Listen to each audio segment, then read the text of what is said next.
Halo semuanya, di sini saya akan menjelaskan mengenai rekam medis terintegrasi dan SOAP farmasi dalam CPPT. Nah, di sini ada pun topik yang akan dibahas. Yang pertama rekam medis terintegrasi, kemudian catatan perkembangan pasien terintegrasi atau CPPT, terus anatomi SOAP farmasi, dan yang terakhir legalitas dan etika penulisan rekam medis.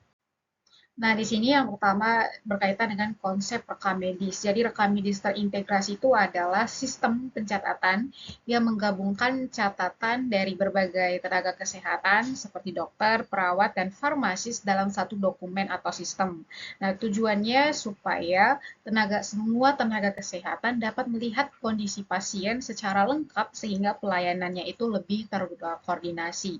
Nah, dalam pelayanan farmasi klinis, farmasi itu berkontribusi melalui catatan perkembangan pasien terintegrasi atau CPPT. Nah, di sini rekam medis juga memiliki beberapa fungsi penting, yaitu sebagai media komunikasi tenaga kesehatan, lalu dokumentasi kondisi pasien, lalu dasar evaluasi terapi obat, dan juga sebagai bukti hukum pelayanan kesehatan. Nah, di sini peran farmasi dalam CPP itu yang pertama mengevaluasi terapi obat pasien, kemudian yang kedua mengidentifikasi drug related problem atau DRPS, kemudian memonitoring efektivitas dan keamanan obat serta memberikan rekomendasi terapi kepada tim medis. Nah, semua ini agar pencatatannya itu lebih sistematis dan farmasi biasanya menggunakan format SOAP dalam menulis CPPT. Nah, selanjutnya pada slide ini dijelaskan mengenai metode SOAP yang digunakan dalam dokumentasi klinis. Jadi SOAP itu terdiri dari 4 bagian, yaitu subjektif, objektif, assessment, dan plan. Nah, metode ini membantu tenaga kesehatan, khususnya farmasis, untuk mengorganisir informasi pasien secara sistematis, menilai terapi obat, serta menemukan rencana terapi yang tepat untuk pasien. Yang pertama yaitu subjektif. Subjektif ini merupakan informasi yang diperoleh dari pasien atau keluarga pasien mengenai kondisi yang dirasakan.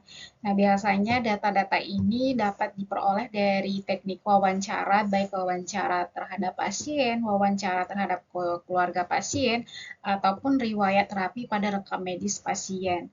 Nah, di sini data subjektif bagi farmasis itu meliputi yang pertama keluhan utama pasien, lalu riwayat penyakit pasien, lalu riwayat penggunaan obat pasien, riwayat alergi obat pasien, serta kepatuhan penggunaan obat dari pasien. Nah, contohnya data subjektif ini biasanya itu ada karena tadi konsepnya dari pasien, maka contohnya seperti pasien mengeluh mual atau pusing setelah mengkonsumsi obat antihipertensi. Jadi ini merupakan apa yang dirasakan pasien setelah mengkonsumsi obat antihipertensi. Nah, ini merupakan salah satu contoh dari data subjektif karena dia berasal dari pasien dan apa yang dirasakan oleh pasien. Selanjutnya yaitu objektif. Objektif ini merupakan data klinis yang dapat diukur atau diamati secara langsung. Nah, data objektif ini penting untuk evaluasi terapi obat, misalnya tanda vital, kemudian hasil pemeriksaan laboratorium, ada juga hasil pemeriksaan penunjang, serta yang paling penting yaitu terapi obat yang sedang digunakan oleh pasien. Nah, di sini semua data-data objektif ini penting digunakan untuk mengevaluasi efikasi serta keamanan terapi obat yang akan digunakan oleh pasien. Selanjutnya kita masuk ke asesmen. Ini merupakan proses analisis klinis yang dilakukan oleh farmasis berdasarkan data subjektif dan objektif yang diperoleh sebelumnya. Nah, di sini pada tahap ini farmasis akan menilai apakah terapi obatnya sudah tepat, apakah ada masalah terkait obat, serta menilai efektivitas dan keamanan terapi obat. Contohnya seperti pasien mengalami anemia karena HB-nya rendah atau ada risiko efek samping obat tertentu atau pun kalau misalnya ada interaksi obat yang digunakan oleh pasien.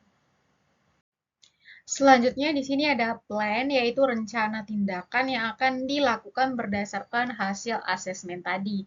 Nah, plan dapat berupa yang pertama rekomendasi perubahan terapi obat, penyesuaian dosis, monitoring kondisi pasien, atau edukasi kepada pasien. Dan rencana ini biasanya didiskusikan dengan tim medis agar terapi yang diberikan itu lebih optimal.